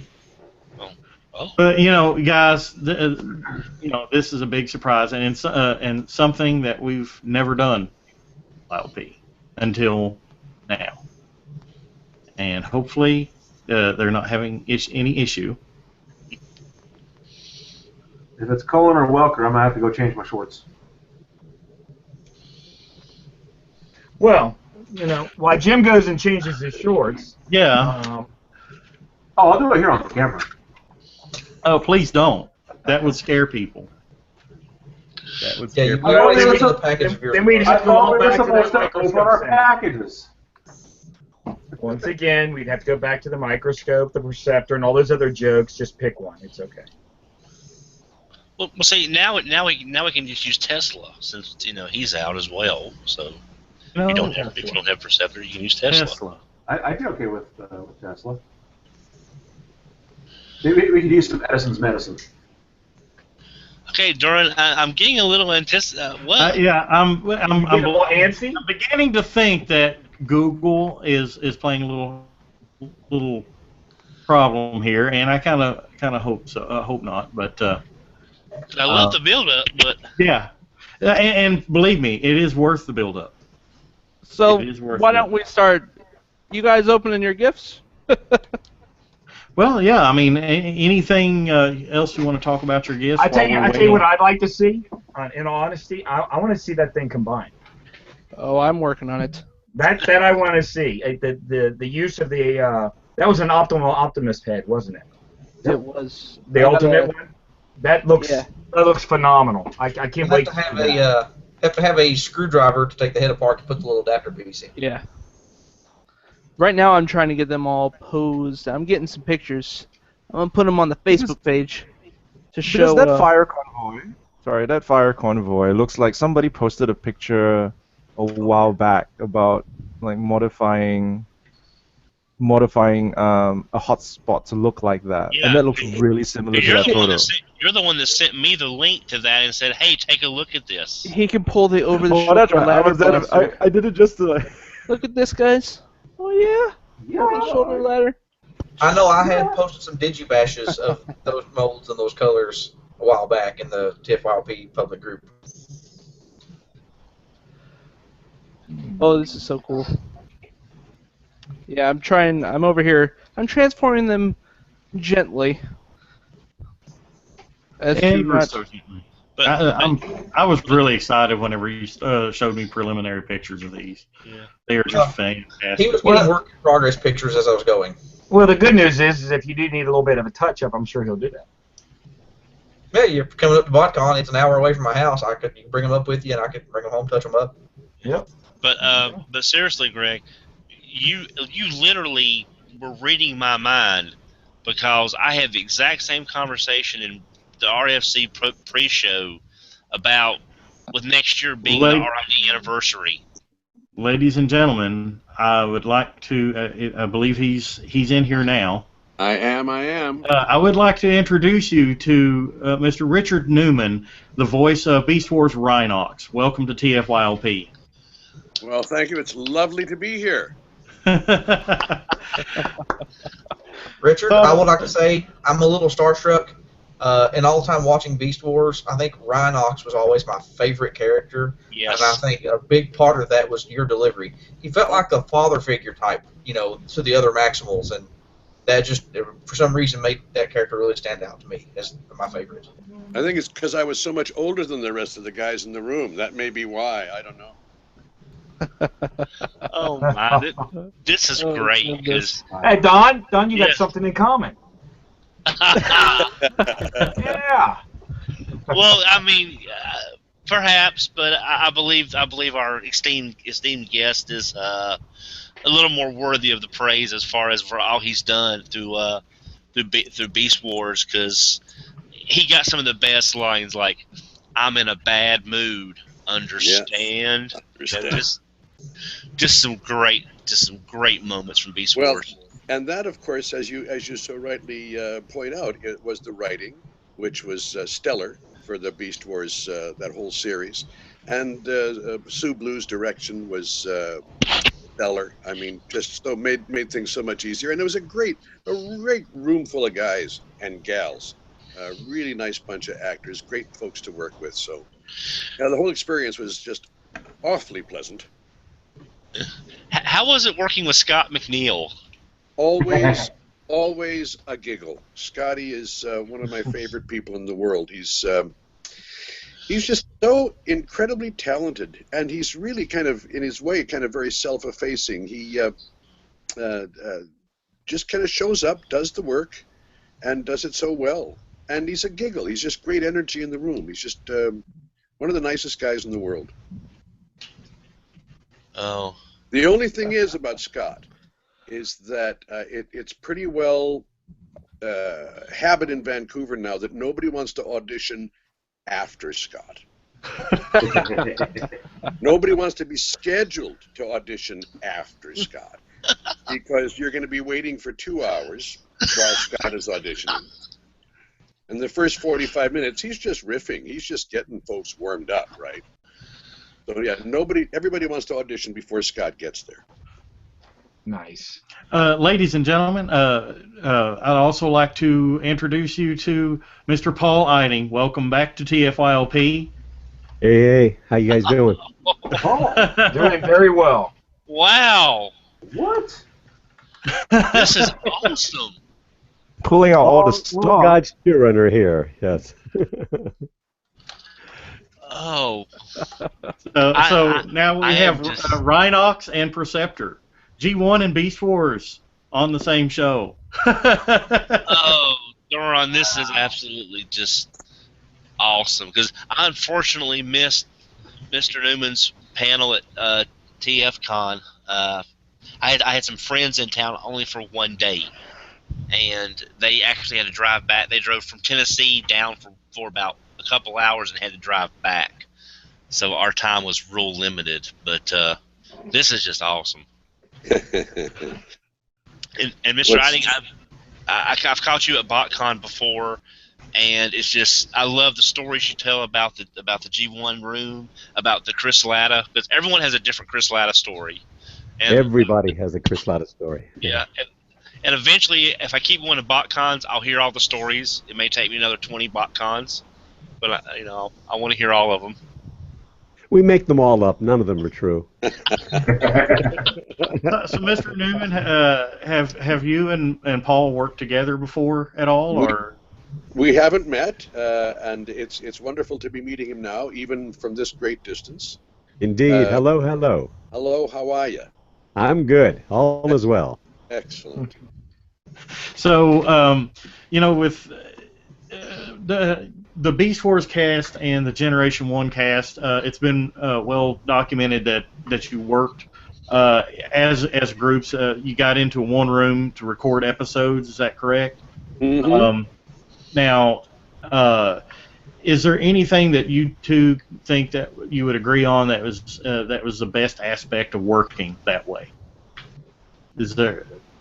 Well, it's so much like those of us who are old enough in the business remember the old radio play days where a bunch of actors would stand around in the studio and read and create a radio play. And that's what it's like doing these episodes with all the actors in the room, because you get to work off other people. You're not in a room by yourself kind of trying to remember or imagine what somebody else might do with the line before yours or after yours. They're actually doing it with you. So it's just like acting, like real acting. Yeah, there's a spontaneity that happens that you can get. Obviously, you can get because that's the way the business is run now. But usually, you have to do a lot more takes and use your imagination. How would they have said that line? I always prefer working with other actors in the room. I mean, it's just that's the joy of it. Plus, you end up laughing a lot more. Absolutely, you have a lot more true. fun. It's really neat that you mentioned the old radio plays and stuff, because just earlier this month I had a chance to go down to Franklin, Indiana, to see an old NBC radio style performance of "It's a Wonderful Life," and it was put on by Peter Spellos, and that was really wild. It was really neat. Yeah, that piece was created several years ago as a fundraiser, and a lot of theaters around North America are using it now as a kind of a Christmas fundraiser, because it's easy to produce, because of course you don't have to do all the production stuff, and it's a great play. It's a great story. It was. Yeah, I've had an opportunity to do several pieces for the LA Theater Works, which basically that's what they do. They bring in actors and they'll take. I did on the 20th Century, and we did. Adam's Rib, different old movies and whatnot, and then they write them for radio, and then they do the sound effects live. When I first started doing it years ago, they would actually do it the way they did it back in the 40s and 50s, 30s, 40s, and 50s, with the gravel box and whatnot. If you and somebody walking through the gravel, having the shoes, it was really magical, and it's great fun for the audience to watch as well. It's real theater, Absolutely. Let me ask both of y'all this, if I could. I know, Mr. Riding, you said, like a lot of the G1 actors, you had no idea what you were getting into at that time. And you had no idea it would become this phenomenon that it is now. And Mr. Newman, you were in a show that pretty much saved the franchise. A lot of people think Beast Wars, what G1 started, Beast Wars is what kept it going. If they do anything with the movies for you, Mr. Eiding, or if in the expanded movie universe, if they do a Beast Wars, do y'all hope to be part of that? Is that something y'all will have time for, or have time for? Oh, I imagine we could find the time. You're asking an actor if he wants to work. Yeah. Well, it's just I just didn't know if you. In a heartbeat. Are you kidding me? I would love to. It breaks my heart every time I hear that they're doing one, like they did a game, a G1 sort of game, and Perceptor showed up, and I was told that the fellow who was doing Perceptor was trying to do my voice, but I didn't even get a call to audition for it, and that breaks your heart. It's like, wait a minute, guys, I'm still alive. You know? Or why hire somebody to impersonate you and they could just get you? It's like the Highlander. There can be only one Perceptor. Yeah. Only one Rhinox. Well, it's just when we get more information about those projects, if we as the fandom can push to get you in those roles, would that be something y'all be okay with? You guys That's have, why I was, you help guys yourselves. have more power. Absolutely true. Yeah, you have more power than any of the actors do. I did a video game that they were going to. The second time we did the game, we did the first one in late '90s, and they're going to do a second one, and they were going to recast everybody because they thought it could be cheaper. But the fans got together and said, "No, we know these voices. These are the voices we want." And as a result, the game is still going. They've just done their 5th version of the game, or 5th incarnation. And it's because of the fans, not because of the actors. It's because the fans said, "No, this is what we want." You know. So you guys have a lot of power. Well, that's the reason why Peter Cullen got to be Optimus Prime in the live-action movies, because the fans got together and said, "Hey, no, we want Peter Cullen." Absolutely. Yep. Absolutely. Well, I'm going to give everybody that's on the show right now a chance to ask one question to both Paul and Richard. If you would, I give you each a chance, and then we'll. Unfortunately, our third person, I guess he's having issues or something, and everything, and can't join in. And it was Mr. Gary Chalk. He's probably making a movie. Probably making a movie, yeah. doing one of those Stargate things or something like that. Yeah. Got a last-minute call to run some police station somewhere and keep. Yeah, exactly. Yeah. But we love Gary. He was our first guest and everything. So, it's. I've never liked Gary. I told you what I did. I told you what I did to Gary, didn't I? No. At TFCon in Toronto, I had never met Gary, and he was having a panel, and I went into his panel and I sat in the back of the room, and I was egged on by the fans. They said, "Oh, you had to ask Gary a question." So I got up, I got the microphone, I got in line, and he couldn't really see me, and he wouldn't have really known me. I don't know if we'd even met yet. And I got on and I said, I don't know what the question was, but it was some inane, silly thing that I made up. If Optimus Prime met whoever, some other character, and you had to go fishing together, and you found concrete, and I don't know what it was, but it would make no sense whatsoever. And God bless him, he tried to answer it. He thought I was asking a serious question. And the man hung in there and tried, and of course we let him know that it was a gag. But he didn't hit me, didn't hurt me later. We still had a good time together. He's a good man. Let's see here. I think we lost Richard here for. There we go. He comes back on. We got me back. We got me back. Yes. But I missed the end of the story about. Oh, Gary. it was probably the best story I've ever told in my life. I'm telling you, I missed it. We were all in stitches, laughing. It was so. I even brought a tear to my eye. Any rib on Gary Chalk has got to be, Well, I So of much course, fun. because Gary and I both live in Vancouver, I've known him since he was thin and I had hair. So, yeah, we've known each other an awfully long time, and he's just the greatest guy. He's been married for the last couple of years to a great gal, and is just as happy as I've ever known him. He's a good man. Well, Absolutely true. Gary is my favorite Russian gorilla. I'm All sorry right, to guys. go off on a tangent like that. Real quick. Let's see here. We'll start with Don since you're farthest left on my screen. One question for each guest, and then we'll move on to Jim. I've already had a lot of time with them. I'm going to pass and give some time to someone else. Okay. All right, Jim. Fair enough. Okay, Mr. Newman. Yes. In your opinion, which character did you enjoy portraying more? Rhinox in Beast Wars or Vector Prime in Transformers Cybertron? Well, for the simple reason that in Beast Wars I got to be in a room full of actors, and in Cybertron I was in a room all by myself. Beast Wars was more fun. I really enjoyed the character of Vector Prime. It was fun to play, but it was way more fun to be in the room with all the actors, for sure.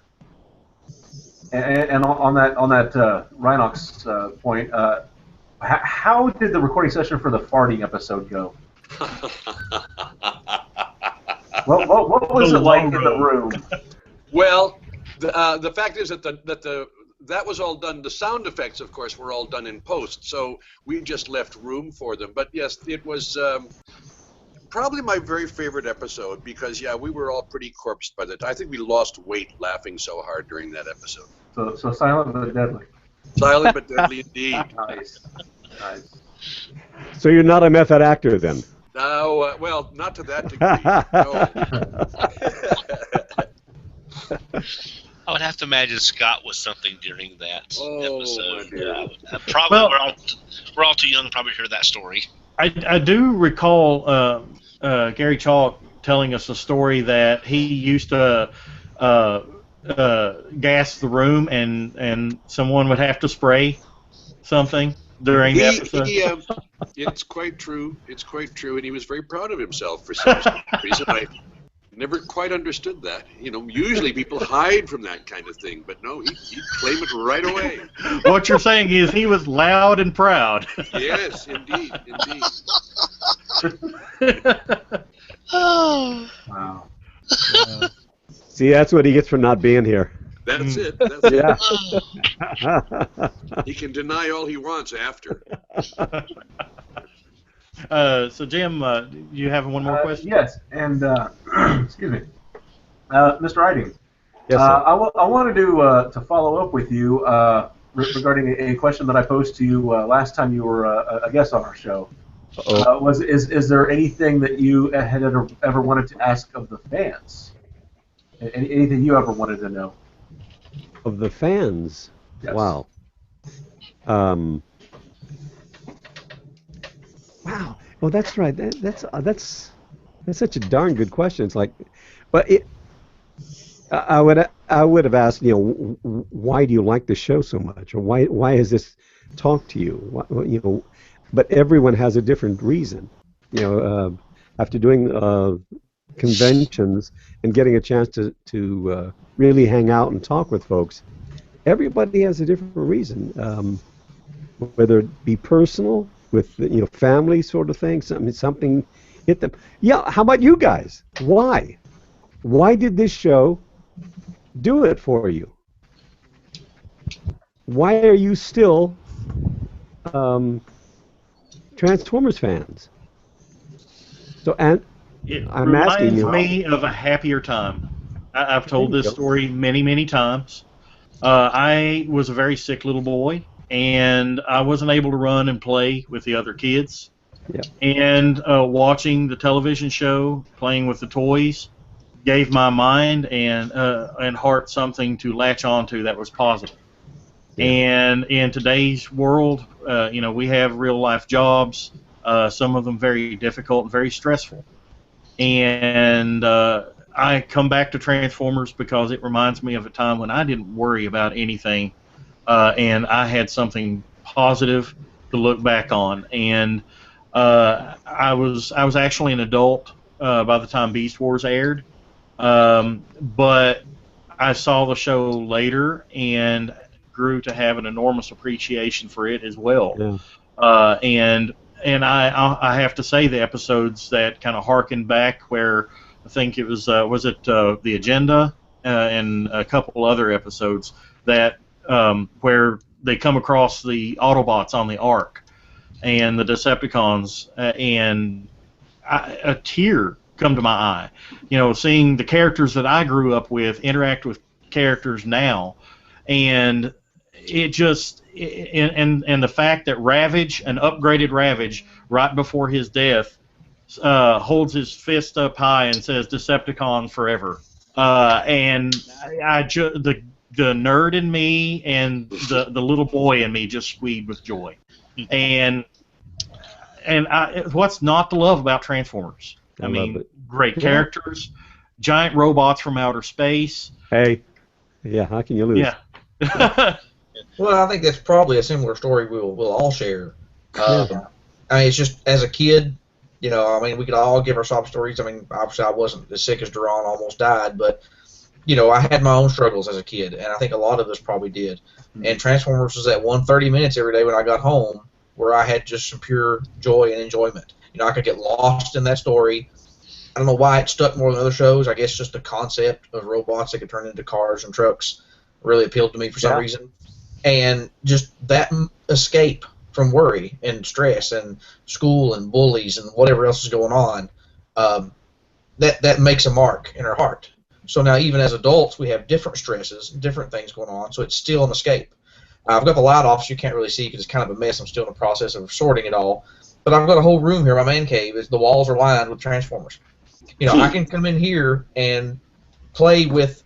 I don't do like I did as a kid. I don't get on the floor and vroom vroom, but I can go to my shelf and get out any G1 Transformer I want, transform it, convert it back and forth, and it just takes me back to that 30 minutes of carefree, 7-year-old me that either had that toy or wanted that toy and never got it. And it's an escape from the stresses of life. Absolutely. That's awesome. Go ahead. For me, again, I am the oldest one in the group here. I'll be 46 next year. He's old by a lot.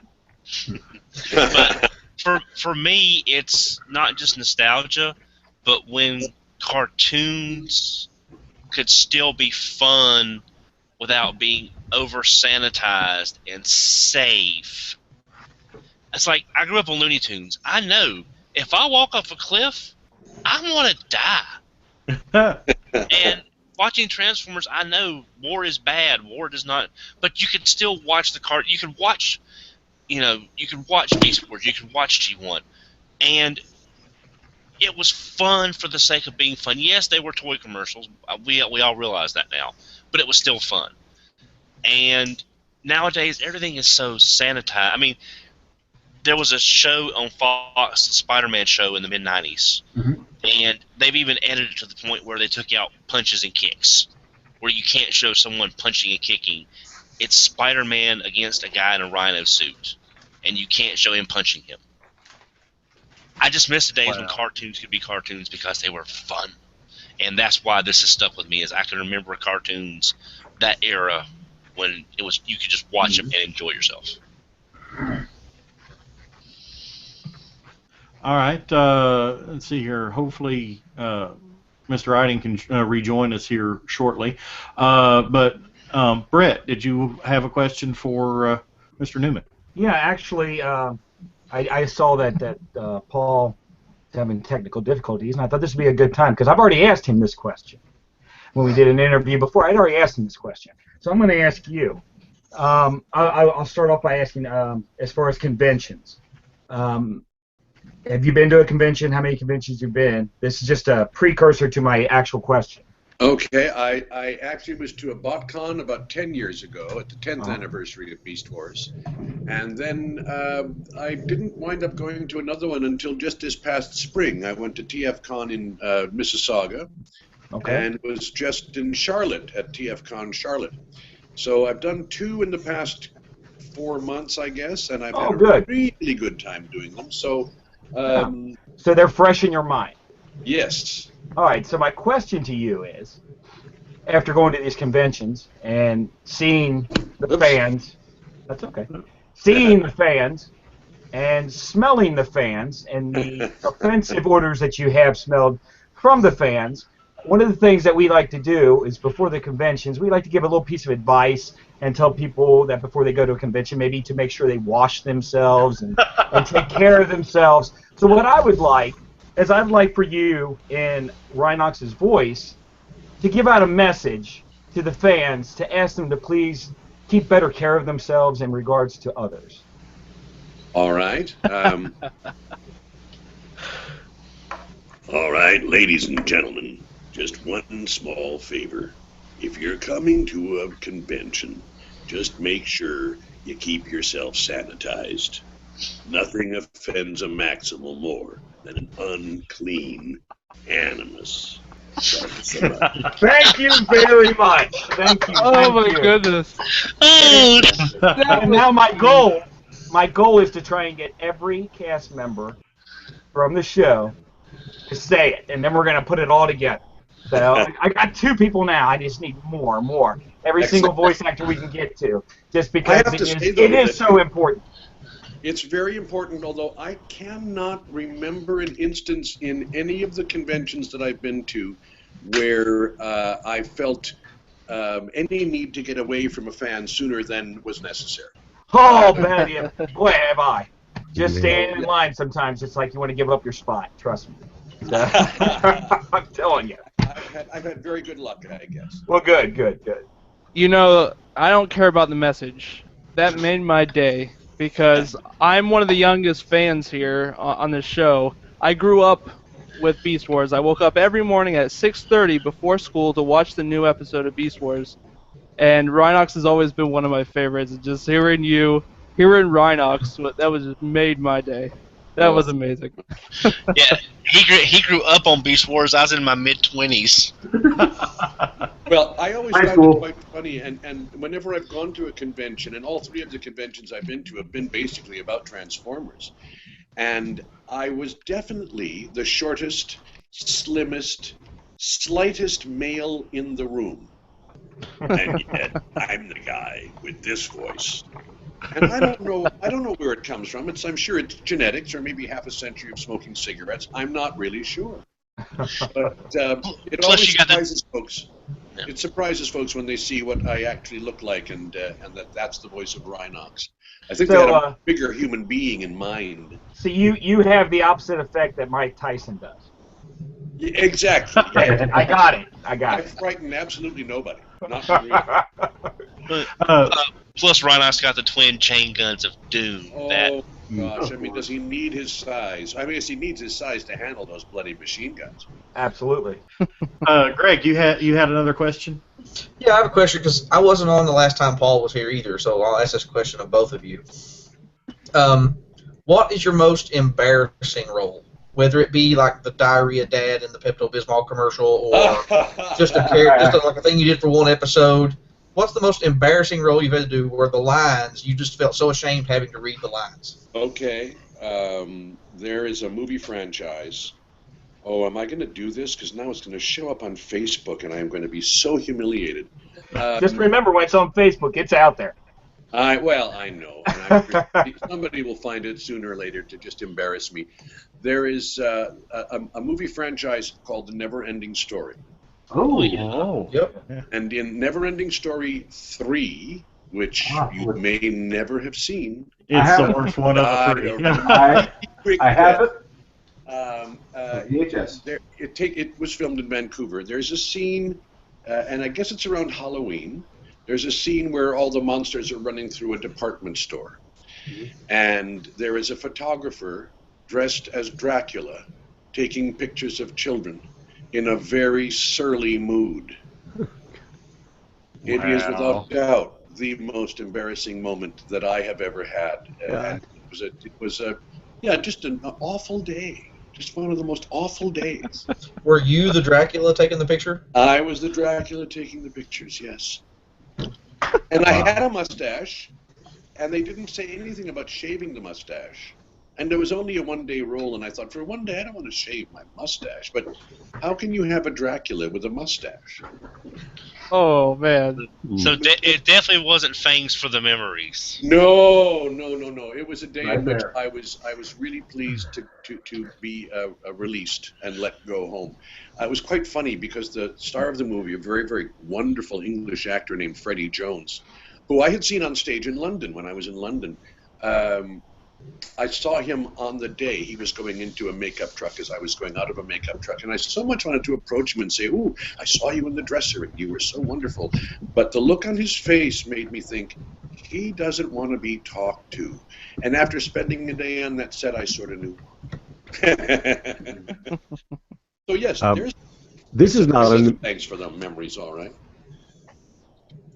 okay. This is not an embarrassing moment. But I just did a web series with Freddie here in Los Angeles called Empty Space. You should check it out. It's on.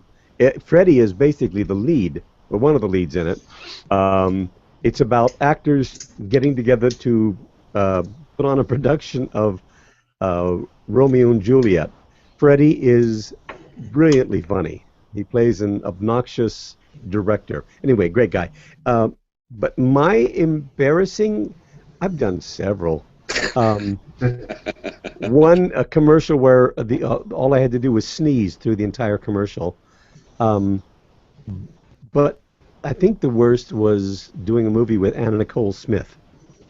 Right after she had, after the love of her life had passed away, the 102-year-old man. I don't mean to make light of it, but he was very old, and it was a movie called, oh gosh, Skyscraper. It's one that you'll see on Stars at 3 o'clock in the morning. One of those, and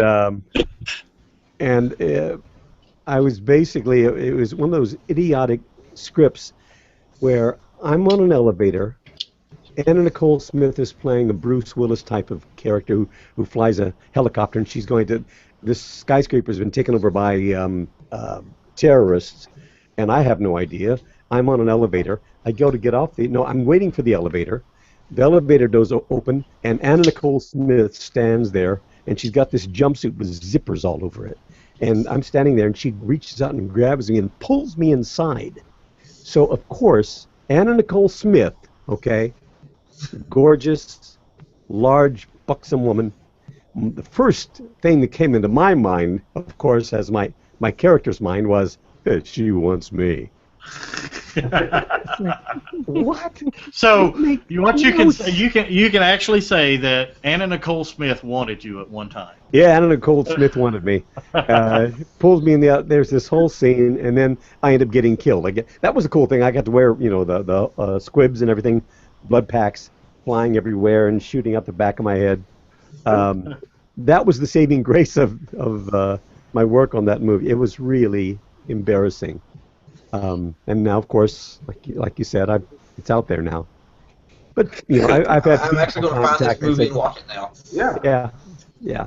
Sounds like the Anna Nicole Smith version of Die Hard. It's like Die Hard with large breasts.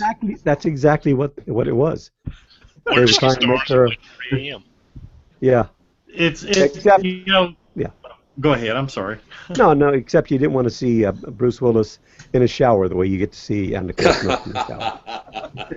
Well, I was actually watching a movie. It was about a serial killer. I cannot remember. I believe it was a serial killer, and I can't remember what the name of it was to save my life.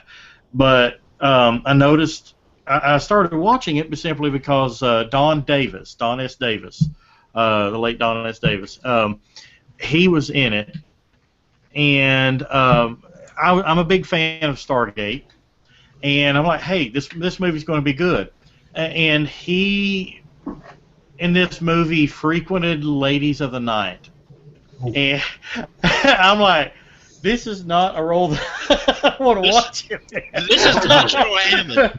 Yeah. Don had a really interesting career. He started out as a stunt double.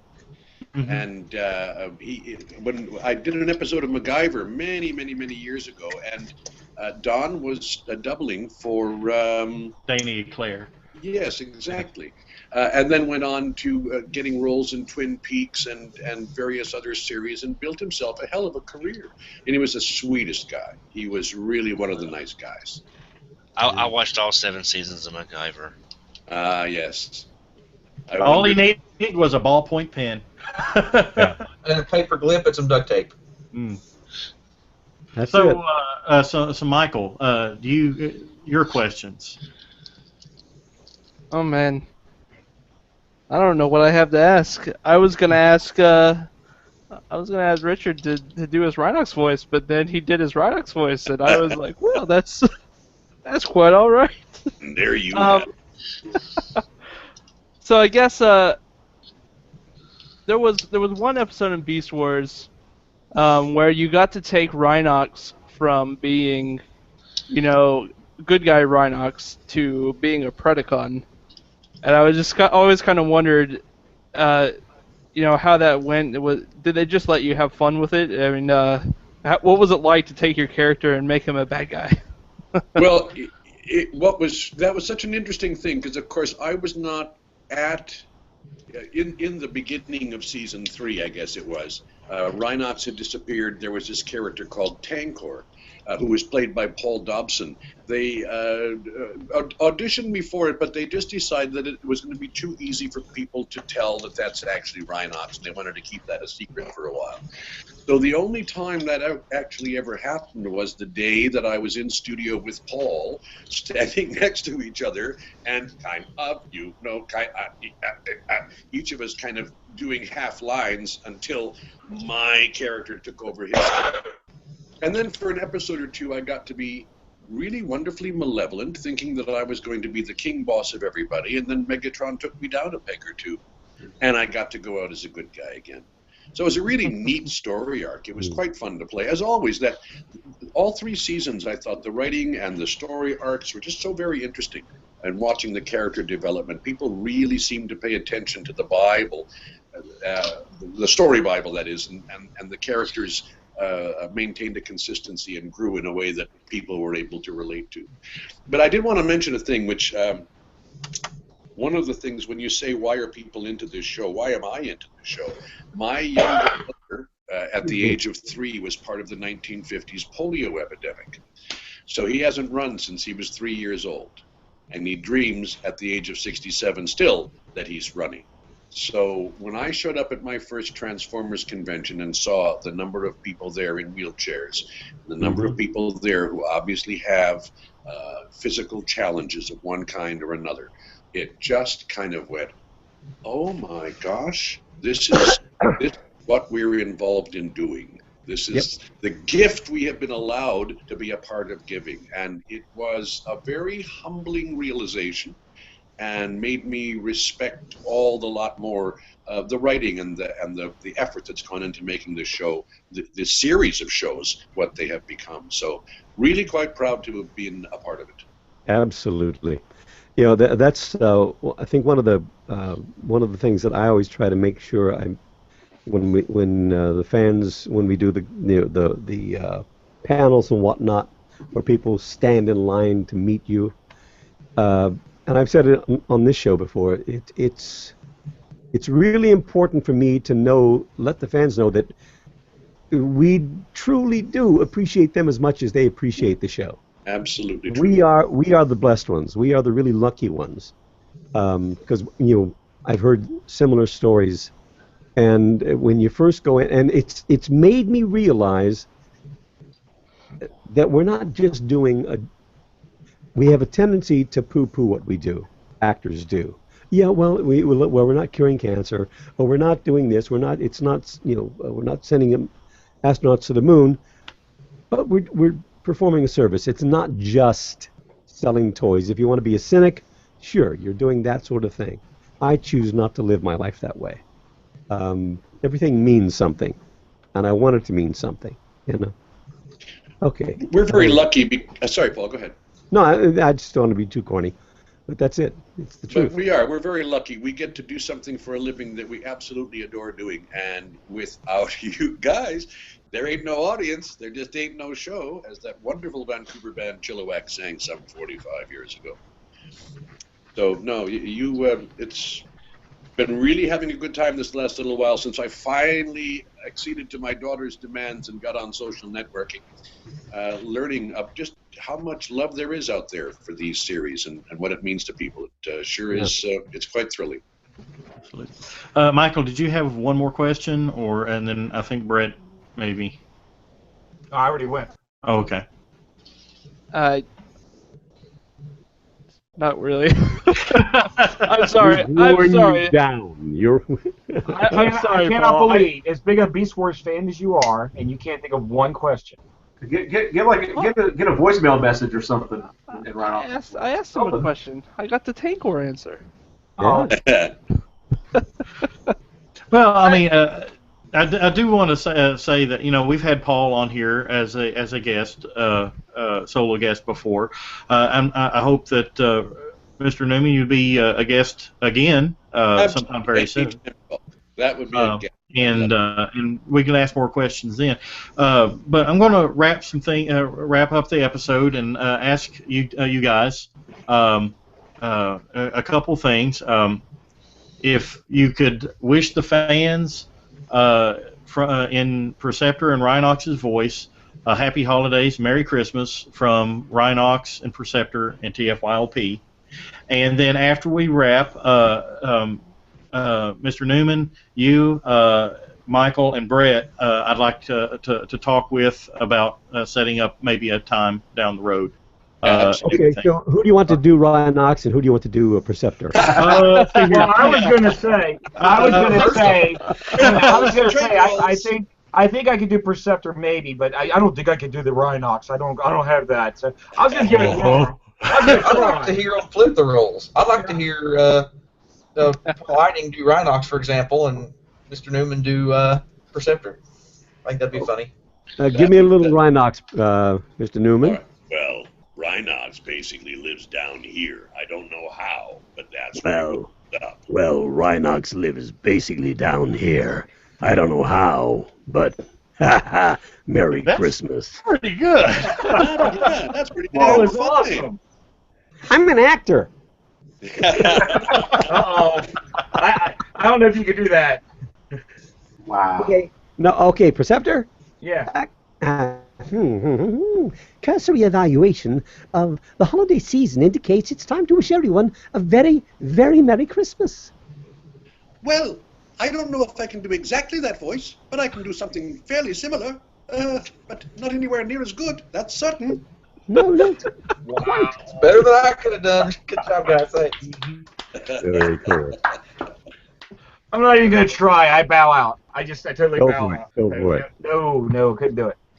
No, my deep voice isn't as deep as yours, and my high voice certainly isn't as high as yours.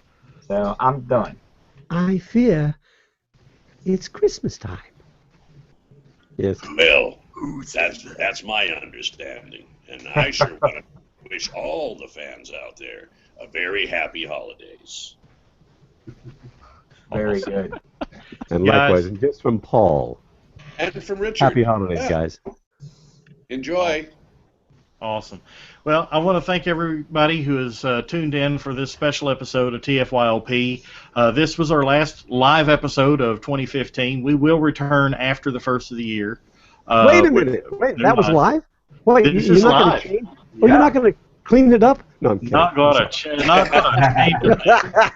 It's like WWE Monday Night Raw. It's out there. It's out there. No fixing it in post. Everybody knows about Skyscraper Likewise, now. my friend. Take care. Thank you, Paul. See you Thank you, guys. everyone. We'll see you next time on TFYLP. January 8th, 2 weeks. Merry Christmas, everybody. Merry Happy Christmas. holidays. Merry Christmas.